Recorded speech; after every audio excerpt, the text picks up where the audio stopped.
I want you to imagine something. You're watching First Take. It's a normal Wednesday morning. The panel is talking about NFC West power rankings or something equally predictable. And then, without warning, the screen splits. The studio audio cuts. And suddenly you're looking at a live shot of the Los Angeles Rams facility in Thousand Oaks, California, with Lindsey Thiry, ESPN's Rams beat reporter, standing outside the building with an expression on her face that you have never seen before in all the years she's been covering the team. Not excitement, not confusion, something closer to barely contained disbelief, like she's seeing something that she knows is significant but can't quite believe is happening. And in a voice that was measured but crackling with underlying intensity, she said, "I need to tell you what I'm seeing here at the Rams facility right now because it is not normal. There are vehicles in this parking lot that I have never seen here before at this time of year. There are people entering and exiting the building who I don't recognize as regular Rams staff. I have tried to reach my contacts inside the organization and I am getting nothing. Complete radio silence. And based on my experience covering this team, based on what I know about how the Rams operate when they're finalizing a major transaction, everything I'm seeing right now points toward the Rams closing a deal, and the name I keep hearing from people around the situation is Javonte Williams." Hey, what's up everyone? Real quick before we get into everything, that like button is literally what determines if this reaches hundreds or thousands of fans. Takes 1 second, but makes a huge impact on the channel's growth. Just smash that like button right now. It's the easiest thing you can do, but honestly, the biggest way to support this content. Every single like pushes this further, so hit it now. The studio went absolutely electric. Stephen A. Smith's eyebrows shot up so high they practically left his forehead. Shannon Sharpe started nodding slowly, that knowing nod he does when he's already formulated his opinion and is just waiting for his chance to deliver it. And Molly immediately shifted into breaking news anchor mode, pivoting the entire direction of the show to focus on what was unfolding in Thousand Oaks. And what followed was one of the most compelling live debates about a potential signing that I've ever seen on sports television. Stephen A. spoke first, and he was cautiously optimistic. He said, "If the Rams are adding Javonte Williams, this tells me everything I need to know about what Sean McVay and Les Snead think is missing from this offense. They think they need a physical running back who can grind out yards between the tackles and give this team an identity on the ground." And I'm inclined to agree with them because the Rams have been a pass-first team for years, and while that's produced a lot of points, it's also made them predictable. Defenses know the Rams want to throw the ball. They plan for it. They scheme for it. And in the playoffs, when the stakes are highest, that predictability has cost them. Javonte Williams changes the equation because he's a running back who can impose his will on a defense. He runs through tackles. He gains yards after contact. He's physical and tough and relentless. And when you add that element to an offense that already has Matthew Stafford, Puka Nacua, and Devontae Adams, you become a complete offense that can beat you in multiple ways. Shannon had a very different reaction. Not negative exactly, but skeptical. He said, "Stephen A., I love Javonte Williams as a football player. When he's healthy, he's one of the most talented running backs in the NFL, but that's the key phrase, when he's healthy. This young man has dealt with significant knee injuries over the past few seasons. He tore his ACL and other ligaments. He's been working his way back.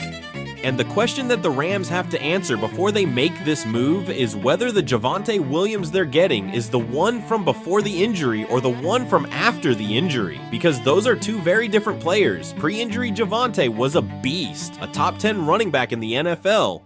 Post-injury Javonte has been trying to get back to that level and hasn't fully done it yet, and the Rams cannot afford to invest resources in a player who might not be able to physically do what they need him to do. And Stephen A. countered with the McVay factor, which I thought was really smart. He said Sean McVay has a history of getting the best out of running backs. Todd Gurley under McVay was an MVP candidate. Even running backs who weren't considered elite before coming to LA have had productive seasons under McVay because the scheme creates favorable situations for the running back. The outside zone concepts, the play action integration, the creative use of motion and misdirection, all of it creates opportunities for the running back to operate in space with favorable blocking angles. And if any coaching staff in the NFL can get the pre-injury version of Javonte Williams back, it's the Rams coaching staff under Sean McVay. Shannon pushed back on the injury point one more time, and I think his argument was important. He said injuries to the knee, particularly ACL tears with additional ligament damage, change the way a running back plays.